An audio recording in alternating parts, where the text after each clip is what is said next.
আমাৰ শৰীৰৰ পৰা নানা সমস্যা দূৰ কৰাৰ ক্ষেত্ৰত যাদুৰ দৰে কাম কৰে কেঁচা শাক-পাচলিসমূহে।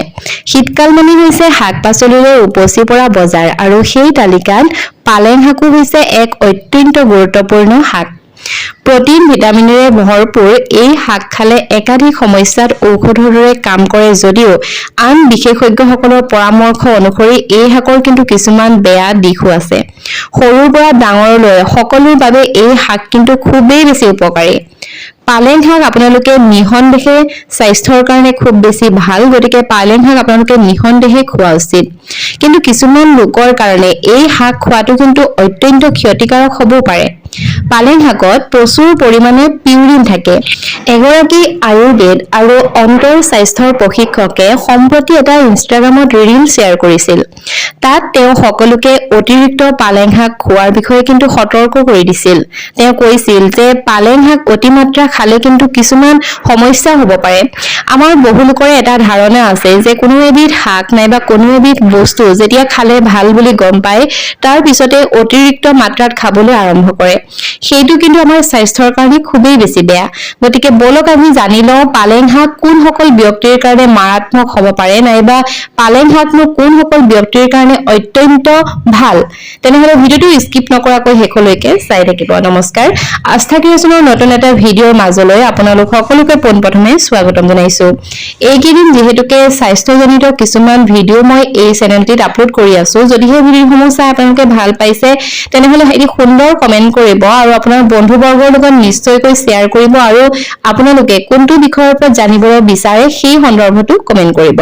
গতিকে বলক স্কিপ নক আজিৰ ভিডিঅ'টিৰ মাজভাগলৈ আগবাঢ়ো। পোনপ্ৰথমে ভালসমূহৰ পৰা আৰম্ভ কৰোঁ, অৰ্থাৎ পালেং শাক খালে কেনেধৰণৰ ৰোগ ভাল হয় নাইবা কোনবোৰ ৰোগীৰ কাৰণে পালেং শাক অত্যন্ত গুৰুত্বপূৰ্ণ শাক সেই সন্দৰ্ভত কিছু কথা আলোচনা কৰি লওঁ।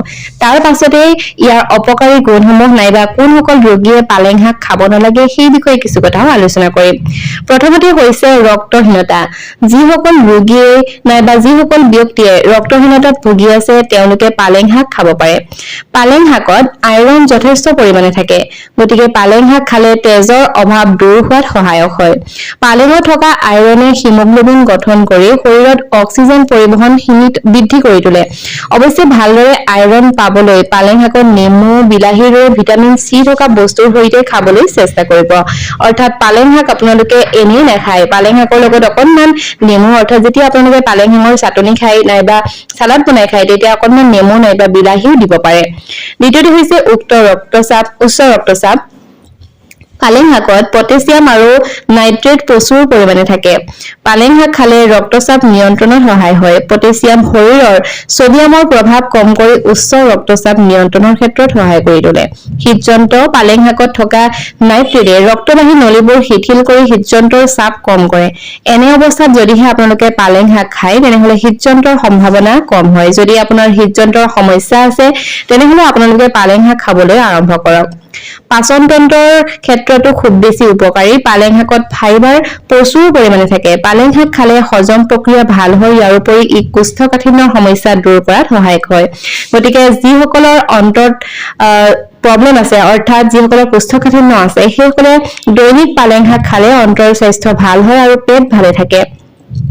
পালেঙত থকা মেগনেছিয়াম আৰু এন্টি অক্সিডেণ্টে ইনচুলিনৰ সংবেদনশীলতা বৃদ্ধি কৰে, যাৰ ফলস্বৰূপে ডায়েবেটিছ ৰোগীৰ কাৰণে পালেং শাক কিন্তু অত্যন্ত ভাল। ই ছুগাৰ নিয়ন্ত্ৰণ কৰি ৰখাৰ ক্ষেত্ৰতো সহায়ক হয়। পালেং শাকত আৰু বহু পুষ্টিকৰ উপাদান থাকে, যাৰ ফলস্বৰূপে পালেং শাক খালে চুলিৰ পৰা ছাললৈ হাড়, চৰ্দি, সংক্ৰমণ আৰু ঋতুভিত্তিক ৰোগৰ বিৰুদ্ধে যুঁজ দিয়াৰ ক্ষমতা কিন্তু পালেং শাকত আছে। গতিকে যদিহে আপোনালোকে পালেং শাক নাখায় তেনেহ'লে নিশ্চয়কৈ পালেং শাক খাবলৈ চেষ্টা কৰক। পালেং শাকৰ আপোনালোকে চাটনি বনাই খাব পাৰে নাইবা মাছৰ লগত টেঙাৰ জোল ৰান্ধিও আপোনালোকে পালেং শাক খাব পাৰে। এতিয়া আপোনালোকক জনাব বিচাৰিছো যিসকল ৰোগীয়ে পালেং শাক অতিমাত্ৰা খাব নালাগে। তাৰ ভিতৰত পালেং শাক হৈছে অতিমাত্ৰা খালে কিডনীত পাথৰ হোৱাৰ সম্ভাৱনা থাকে। ইয়াৰ উপৰিও কিছু স্বাস্থ্যজনিত সমস্যা হোৱাৰো কিন্তু আশংকা থাকে। বিশেষজ্ঞসকলৰ একাংশৰ মতে শৰীৰত ইউৰিক এচিডৰ মাত্ৰা উল্লেখযোগ্যভাৱে বৃদ্ধি কৰে পালেং শাকত থকা পিউৰিনে। ইয়াৰ ফলস্বৰূপে গাঁঠিৰ বিষৰ সমস্যা হ'ব পাৰে। লগতে পালেং শাকৰ পুষ্টি গুণে শৰীৰক সবল আৰু সুস্থ ৰাখে, কিন্তু ইয়াৰ ব্যৱহাৰ কিছুমান মানুহৰ কাৰণে ক্ষতিকাৰক হ'ব পাৰে। যিসকলৰ শৰীৰত ইউৰিক এচিডৰ মাত্ৰা যথেষ্ট বেছি তেওঁলোকৰ বাবে পালেং শাক কিন্তু ক্ষতিকাৰক হ'ব পাৰে। দ্বিতীয়তে, যিসকলৰ ইউৰিক এচিডৰ মাত্ৰা বেছি তেওঁলোকে পালেং শাক কমকৈ খোৱা উচিত। আকৌ পালেং শাকত আছে অক্সালেট। ইয়াৰ ফলস্বৰূপে একাংশ মানুহৰ কিডনীত পাথৰ হ'ব পাৰে, সেয়েহে তেওঁলোকে পালেং শাকটো এৰাই চলিলে ভাল। ইউৰিক এচিডৰ মাত্ৰা যদিহে হঠাৎ বাঢ়ি যায় তেনেহলে শৰীৰত বহুত সমস্যা হ'ব পাৰে, যাৰ ভিতৰত এটা হৈছে গাঁঠিৰ বিষ। ইউৰিক এচিড পোনে পোনে খাদ্যাভ্যাসৰ সৈতে সম্পৰ্কিত, গতিকে পালেং শাক যদি প্ৰচুৰ পৰিমাণে খায় তেনেহলে এই সমস্যা আপোনাৰ বাঢ়ি যাব পাৰে। পালেং শাকৰ পিউৰিন নামৰ উপাদানে শৰীৰত ইউৰিক এচিডৰ মাত্ৰা বৃদ্ধি কৰে, গাঁঠিৰ বিষ বৃদ্ধি কৰি তোলে। সেয়েহে যিসকলৰ পূৰ্বৰে পৰা ইউৰিক এচিডৰ সমস্যা যথেষ্ট পৰিমাণে আছে নাইবা গাঁঠিৰ বিষত ভুগি আছে তেওঁলোকে কিন্তু সতৰ্কতামূলক পদ্ধতিৰেহে পালেং শাক খোৱা উচিত। ইয়াৰ পিছতে হৈছে থাইৰয়ডৰ সমস্যা। পালেং শাকত গইট্ৰজেনিক উপাদান থাকে, যিয়ে থাইৰয়ড গ্ৰন্থিৰ কাৰ্যকাৰিতাক প্ৰভাৱিত কৰিব পাৰে। থাইৰয়ড ৰোগীসকলে পালেং শাক খোৱাটো এৰাই চলাই উচিত। পালেং শাকত প্ৰচুৰ পৰিমাণে ফাইবাৰ থাকে, যাৰ ফলস্বৰূপে কোনো লোকৰ পেটত গেছ নাইবা পেটৰ বিষ ইত্যাদিও হ'ব পাৰে। হজমৰ সমস্যা থাকিলে পালেং শাক একেবাৰে খোৱা উচিত নহয়। বহু ক্ষেত্ৰত বহু লোকৰ হজম নহয় আৰু ফলস্বৰূপে কিবা এটা বস্তু খোৱাৰ পাছতে গেছ নিচিনা অনুভৱ হয়। সেইসকল ব্যক্তিয়ে যিকোনো শাক খোৱাটো ভাল, কিন্তু প্ৰচুৰ পৰিমাণে আপোনালোকে শাক নাখাব। ফলস্বৰূপে আপোনাৰ পেটত গেছো হ'ব পাৰে আৰু সৰ্বসাধাৰণতে ৰাতি শাক নোখোৱাটোই ভাল।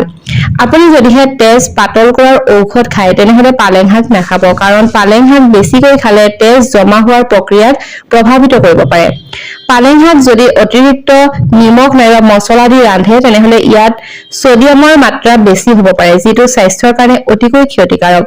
যিহেতুকে যিকোনো ধৰণৰ শাকসমূহত সৰ্বসাধাৰণতে বেছি মছলা দি নাইবা বেছি নিমখ তেল দি পেলাই খোৱাটো অনুচিত। এইখিনিতে আপোনালোকক জনাব বিচাৰিছো যে কিছু গৱেষকৰ মতে কিন্তু যদি আপোনাৰ হজমৰ সমস্যা আছে তেনেহলে আপুনি আহাৰত পালেং শাক অন্তৰ্ভুক্ত কৰিব পাৰে।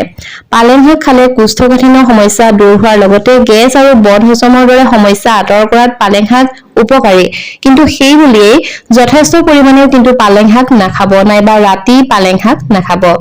পালেং শাকত থকা পুষ্টিয়ে আপোনাৰ দৃষ্টিশক্তি বৃদ্ধি কৰাত সহায় কৰি তুলিব। যদি আপোনাৰ চকুৰ দুৰ্বল হয় তেনেহলে আহাৰত আপুনি পালেং শাক অন্তৰ্ভুক্ত কৰক। অধিকাংশ লোকে ওজন বৃদ্ধিৰ সমস্যাত ভুগে, সেয়েহে যদি আপুনি ওজন হ্ৰাস কৰিব বিচাৰিছে তেনেহলে আপোনাক আহাৰত পালেং শাক অন্তৰ্ভুক্ত কৰিব পাৰে। ই আপোনাক ওজন হ্ৰাস কৰাটো কিন্তু সহায় কৰিব।